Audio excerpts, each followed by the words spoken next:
You're listening to Agriculture Today, and thanks for tuning in. The alarmingly swift spread of African swine fever in hog herds elsewhere around the world has the full attention of the swine industry here in the U.S. Pork producers are closely tracking the latest developments with this disease, which has crippled the pork industry in China and parts of Europe. And researchers here at Kansas State University are giving this due attention as well, specifically studying how African swine fever could spread through feed ingredients. K-State livestock nutritionist Cassie Jones offers this background on ASF. Yeah, African swine fever virus is a terrible disease that obviously affects only swine. The good news of it is that it is not zoonotic and it is not something that would impact pork safety, and so consumers don't have to be concerned. But pork producers are on heightened alert for this disease to potentially enter the United States, because if it does, most of the highly virulent strains will cause about 100% mortality. And they do so by causing hemorrhages in the skin and internal organs. And so it's almost a nearly fatal disease, and it's highly problematic and economically devastating.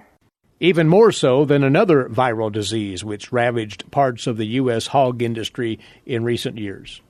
A number of our pork producers would have had previous experience, or at least knowledge of, a similar virus, porcine epidemic diarrhea virus, that circulated throughout the United States pork system or swine system in 2013-2014.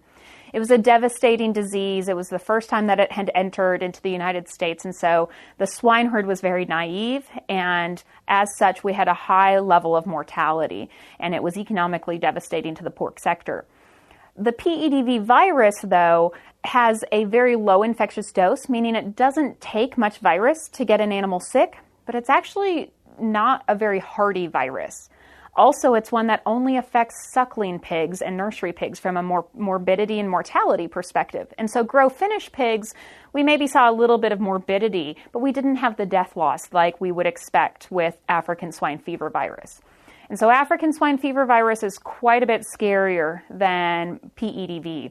ASF, it takes more virus to get an animal sick, is what our hypothesis would be, but the virus stays for a very long period of time. It is not likely to be as susceptible to degradation over time or thermal processing like PEDV. And instead of just affecting young pigs, this is a virus that would have mortality across all ages of pigs. And the migration of African swine fever has recently ramped up to an extremely concerning degree, with a potential bridge to the U.S. hog sector. Well, we had watched African swine fever virus migrate throughout Eastern Europe for 10 to 12 years now, and it had migrated primarily through ticks and the wild boar populations. But what's been interesting and quite scary in the past 6 to 8 weeks is that it's now been transmitted into the domestic pig populations in both Romania and in China. China includes about half of our pig population on a global basis. And because of their high concentration of pigs, predominantly in the eastern one-third of their country, as the disease has moved into the domesticated swine herd, it's become a real risk for transmission into the United States. That's because we import a high quantity of ingredients and products from China into the U.S. And so based on their agricultural practices and the high survivability of the disease, we're concerned about it coming into the United States from some of these countries where we have circulating virus. Cassie explains that feed ingredient connection that she's currently researching. She says that contamination can follow any number of paths. One of the things we're most concerned about is that ingredients are highly likely to get contaminated based on common drying practices that would occur within countries. Many of the countries that have circulating virus will use the roadways for both drying and threshing mechanisms, and then collect all of the grains that have been dried and threshed and transport those internationally. So that's certainly a way where we could see some contamination both from vehicles as well as from wild boars while that grain is on the roadways. And what's interesting about African swine fever virus is that it has a very long longevity within an ingredient. Our research with our collaborators has demonstrated that it can certainly survive transport from Beijing to the United States in various feed ingredients. Complicating this challenge is, up to now, there's been very limited research information on ASF as it might be transmitted in feed. Yeah, one of the biggest concerns about African swine fever virus is the lack of research or lack of understanding that we have with the virus. We know that there are some feed ingredients that can harbor the virus long enough to get here into the United States. But then what happens? So one of the research projects that we're working on is to better understand what is the minimum infectious dose, or the dose of virus that would be in a feed or an ingredient that could cause infectivity within an animal. And that's an important concept because it gives us a target as we look at different things like medium chain fatty acids or other chemical or feed additives that we could use to help make the feed safer.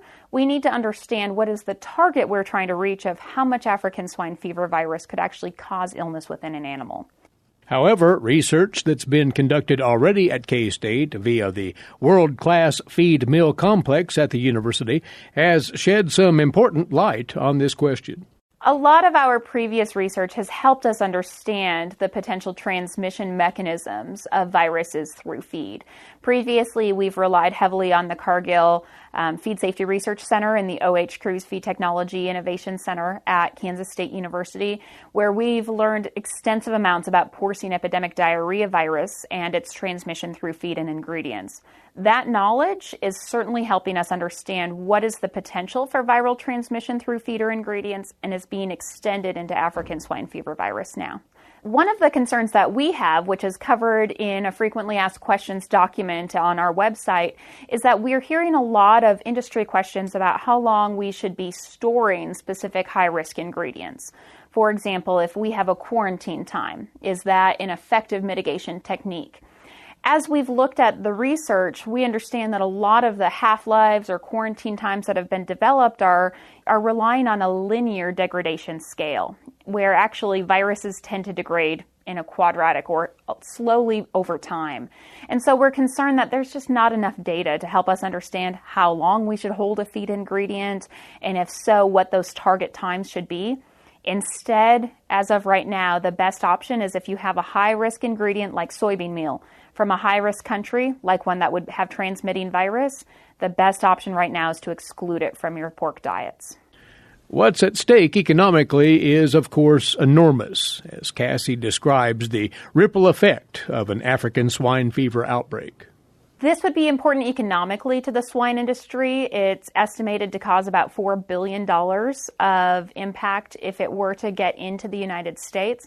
And I think that this is something that would cause repercussions across the entire meat supply and agricultural supply chain as we look at soybean and corn prices and what they would do for feeding pigs and those different ingredients, as well as other competitive meat products that certainly whenever we have a market disruptor to this level, it would cause a chain reaction across a number of agricultural commodities. Having a major virus like African swine fever virus enter the country would be devastating economically to our agricultural sector.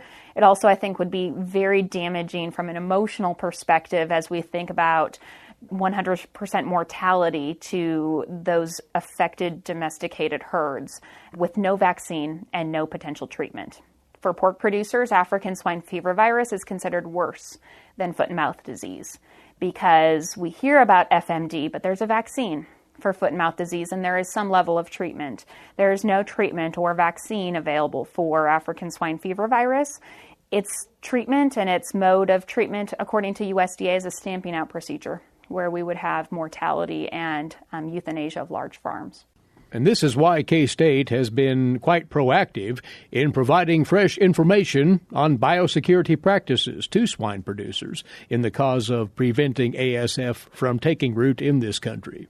We have recently put a number of resources on our website, www.ksuswine.org, to help producers and feed manufacturers understand what they can be doing to help prevent African swine fever virus transmission into the United States. Some of these things include just prevention of import of some of the ingredients from high-risk countries that have shown susceptibility to harbor the virus. Things like soybean meal and choline chloride have been demonstrated to harbor virus or keep it viable for a long period of time. And based on agricultural practices, they may be more likely to get contaminated than other ingredients like synthetic amino acids that might be fermented in a laboratory. And so based on that, that's one of the recommendations we have. There are also resources on our website like what producers can be asking their feed manufacturers and what types of questions to be asking. And all of these things are what we'll also be stressing at our K-State Swine Day on November 15th.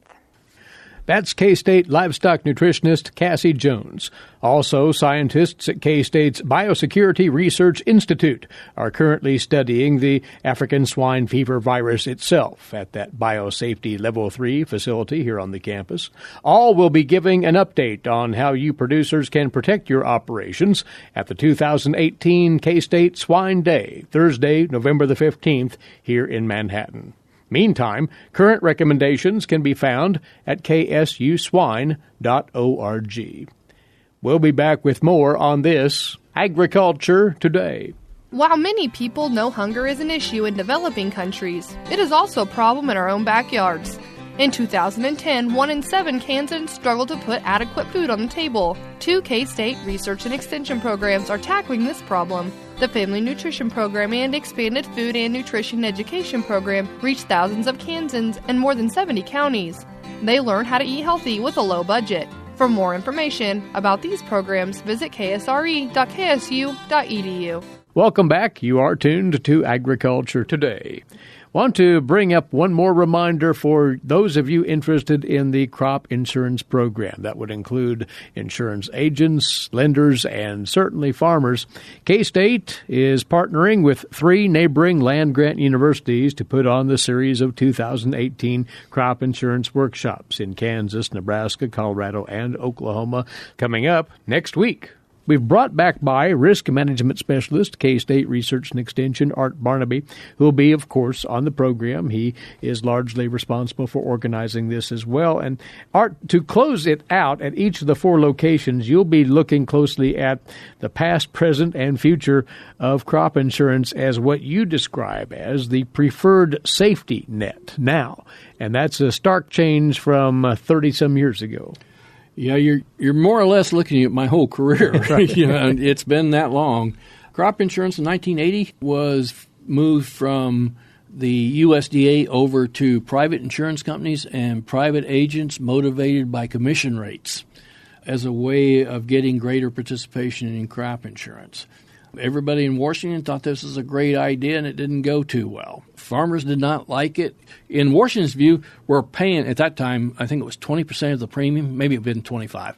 It's gone up since then. The government pays roughly 60% of that premium now, but at that time they only paid about 25%, if I remember correctly. I know it was much lower. Anyway, their attitude is we're paying a big chunk of the premium. Why didn't everybody run out and buy it? Because they're going to make money with this. Well, again, they don't understand the difference between an individual and the whole pool. In the whole pool, yes, as an individual, you could well pay premiums and not collect anything. If you don't have a loss, there's no payment, but you're still going to lose the premiums. It's that simple. And there's been a lot of changes to this program, Eric, that has taken it from a time when it was very unpopular to a time when now farmers are testifying before Congress, this is our number one safety net, and we don't want you to mess with it.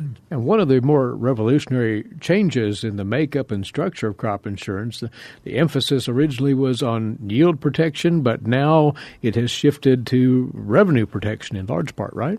That's true, but there were a lot of changes before we got to that point. I would start with the fact that they initially guarantee was based on where you were located in the county. It was by individual farm. It wasn't an area plan, but if you were in this part of the county, you got 30 bushels guaranteed on wheat, for example.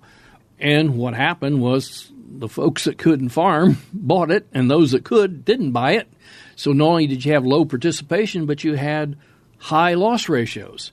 Just to give you an example, back in 1980, nationwide, all contracts, there was $156 million in premium. $156 million in premium in 1980. In 2017, which is the year of the most complete records, it's over $10 billion with a B.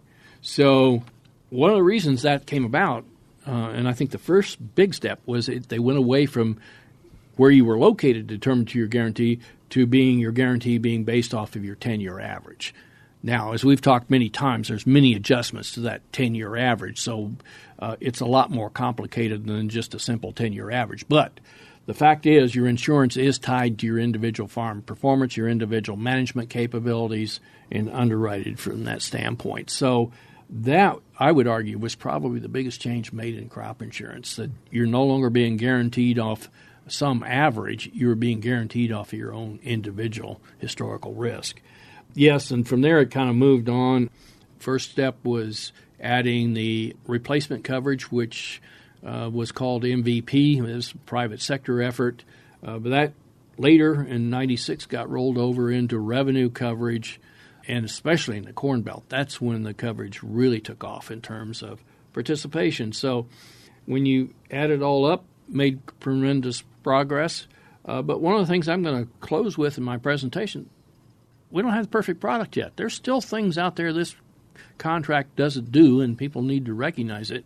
One of the things that I've said for years that the revenue protection doesn't do a good job of is, in fact, covering quality losses. In other words, if you get to the point that you're getting quality loss adjustments on it, it's probably almost junk at the elevator.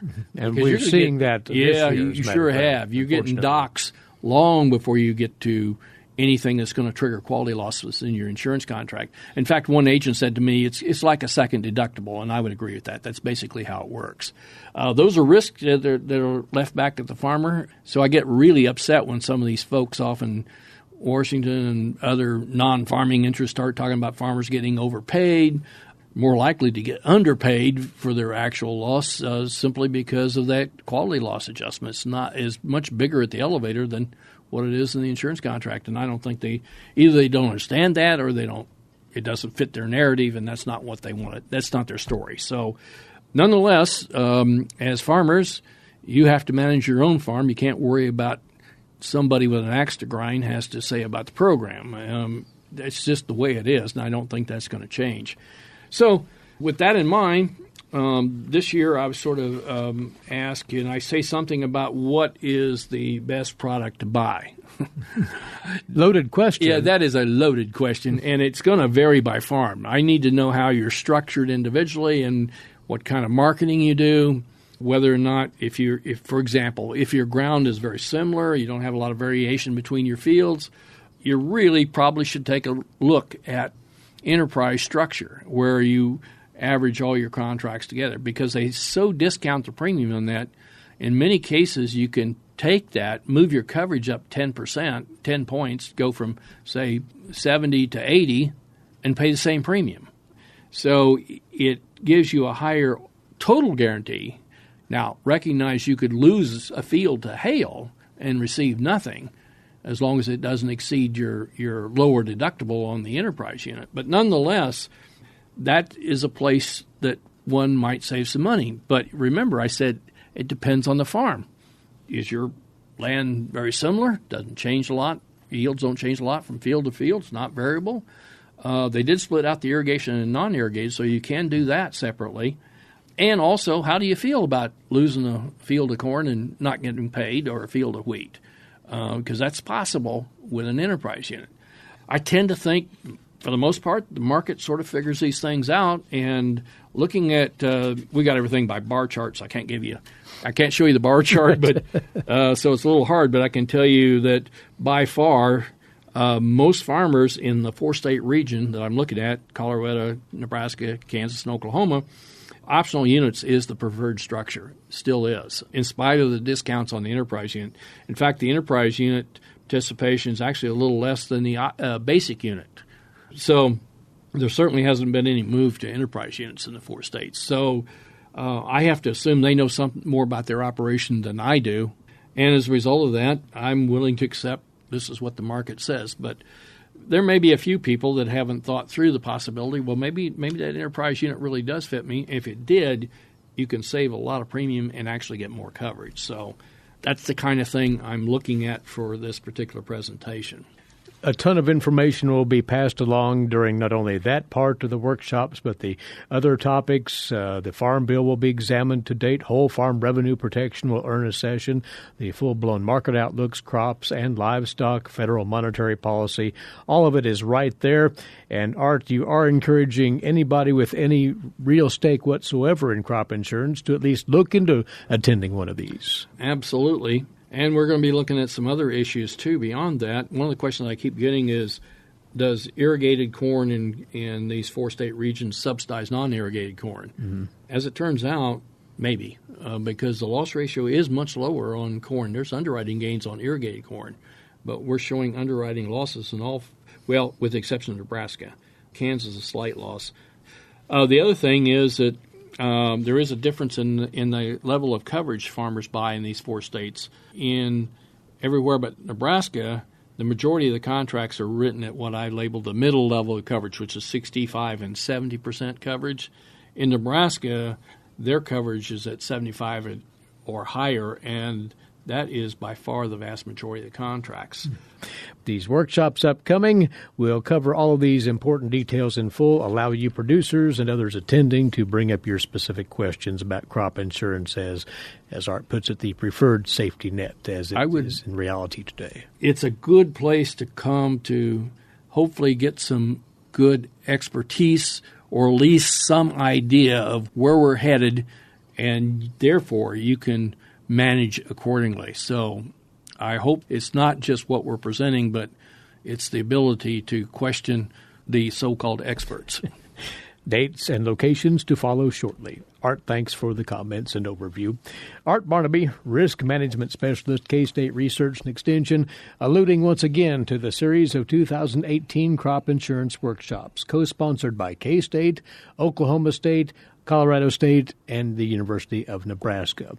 These are where they'll take place and when. October the 30th in Brush, Colorado, the event center there. Following day, October 31st, Grand Island, Nebraska, the Heartland Event Center. November the 1st, Salina, Kansas, at the event center there.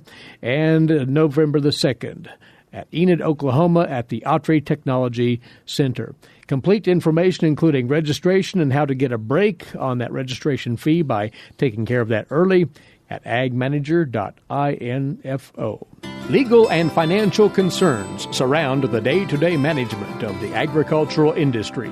Producers, ag creditors, and USDA agencies rely on Kansas Agricultural Mediation Services. If you've received an adverse decision from the USDA or have an ag credit concern, call today, 800-321-3276, or visit us online, Kansas Agricultural Mediation Services, exploring options, generating solutions.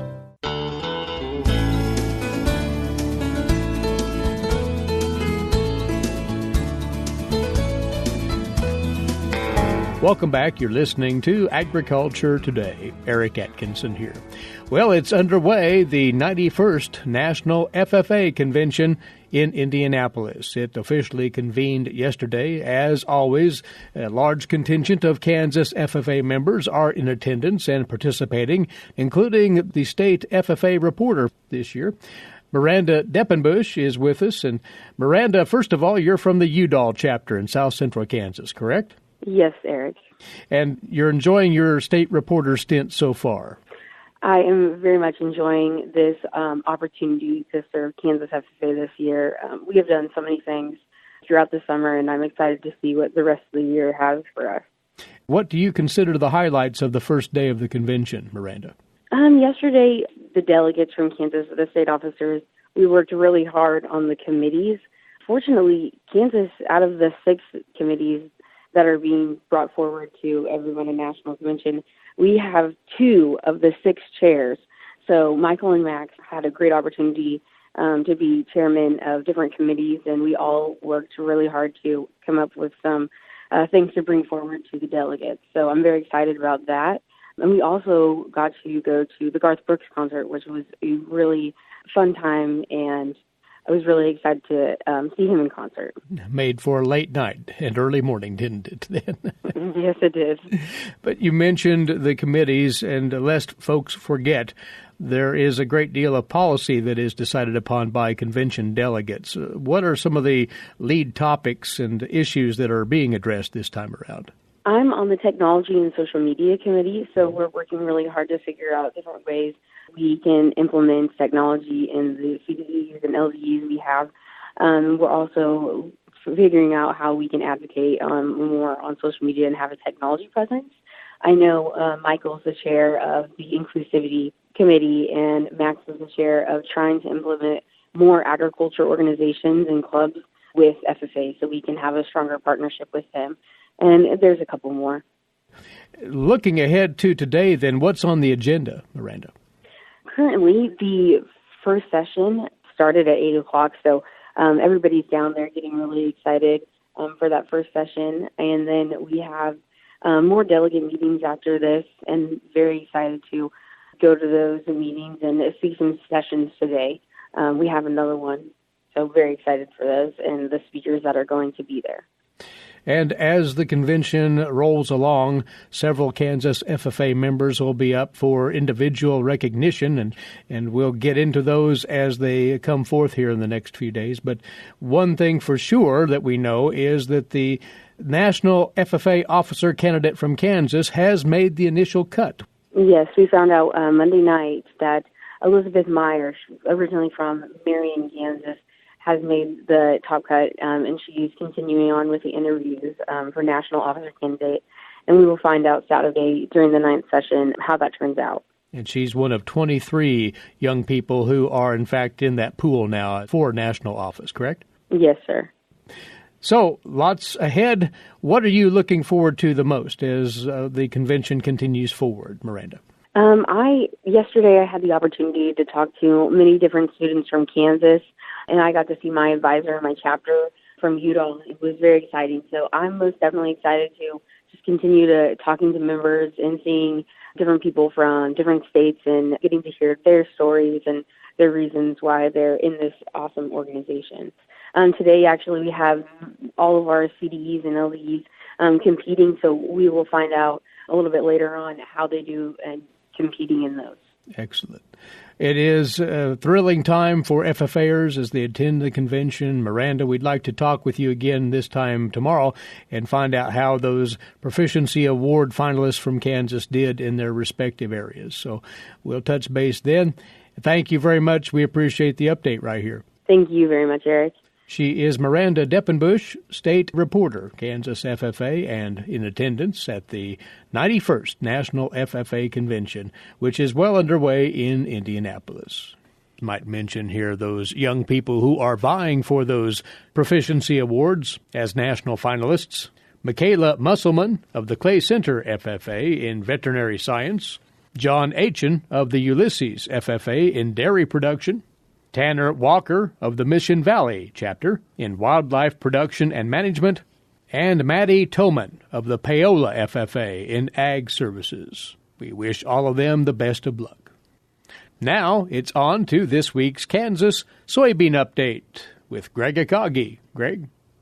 Rob Schaefer, an Illinois soybean producer, serves as an American Soybean Association director, joins us. And Rob, everyone's still waiting for a new farm bill, but it's also affected several programs because of the expiration of the current farm bill that affect the soybean industry. The farm bill technically expired on September 30th of 18. So currently we're sitting in limbo, kind of like back in 14. We're trying to get a passage of the farm bill that passed both the House and the Senate, hopefully in the lame duck session after the election. The good news is right now it's still in conference, so the staffers are working there between both the Senate and the House and trying to work out some compromises between the two bills and make it one bill. Funding-wise, it really affects a couple of programs, the Foreign Market Development and the Market Access Program funding for each of those. Both the Foreign Market Development and the MAP program, those are funds that are used for trade promotion and trade authority as far as sending farmers over to Europe or to Indonesia, India, trying to build markets and keep markets and build relationships with countries outside the United States to buy United States soybeans. Both have been very successful. They don't get a lot of publicity unless you're on a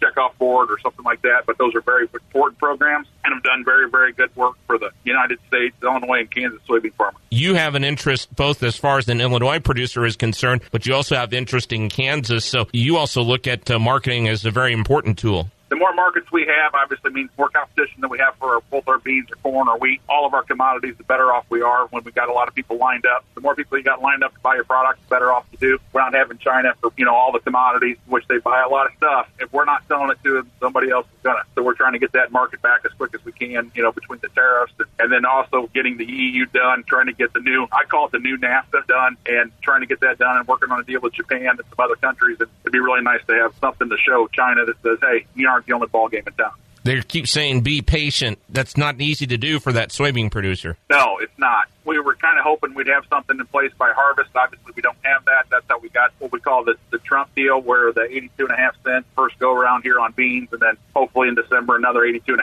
cents. We'll have to just see how that plays out. But like I said, we're trying to get as many trade deals in place as we can. It's still, we've lost, $2 a bushel, plus on, at least in Illinois, we've lost $2 a bushel on beans, kind of making things a little tight for not so much 18, but it's definitely going to make it really tight for 19. Rob Schaefer, an Illinois soybean producer who serves as an American Soybean Association director, joins us on the Kansas Soybean Update. It's brought to you by the Kansas Soybean Commission.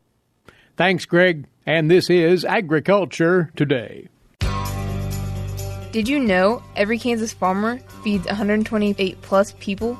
Kansas farmers are hard workers, dependable, authentic, and sensitive. Not only do farmers put food on your table, but they put clothes on your back and fuel in your car. For more information about Kansas farmers, visit K-State Research and Extension online or stop by your local extension office. This message has been brought to you by the K-State Animal Sciences Leadership Academy participants. You're tuned to Agriculture Today, and to close out this edition, our weekly horticulture segment for you now. Along with us once more is Ward Upham, K-State Research and Extension horticulturist, and Ward is thinking ahead to the forthcoming winter, which hopefully isn't right around the corner, but it's not that far away either.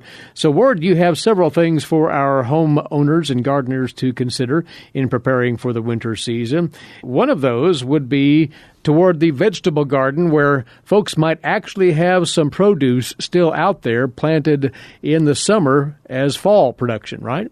That's right. So these are cool season crops that we normally think of being planted in the spring, then harvested in the summer. However, a lot of people in Kansas will plant these also as a fall crop.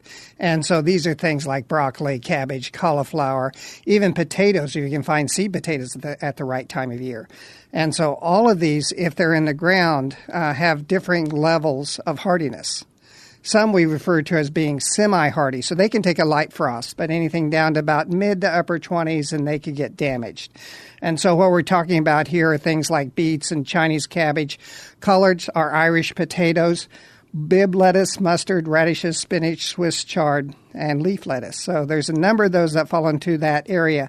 Again, mid to upper 20s, you may start to get some damage, so you want to be sure that you harvest them before you get down to those lower temperatures. We have other crops that are termed hardy. They can take temperatures down to about the lower 20s. Without really a lot of damage. That would include our brassicas, which would be things like cabbage, broccoli, cauliflower, Brussels sprouts, and also carrots, turnips, and kale. So those are a little bit hardier. They can take a little bit colder temperatures, and we can leave them in the ground a little bit longer. And then the third group that I would bring up are just those that are a root crop, that even if you lose the top, you can still leave them in the ground for a while. So that would include things like beets and carrots, potatoes, turnips. They can be mulched and then harvested as needed until the soil starts to freeze. Usually late November, early December, somewhere right around there is when you probably need to dig those. Mm-hmm.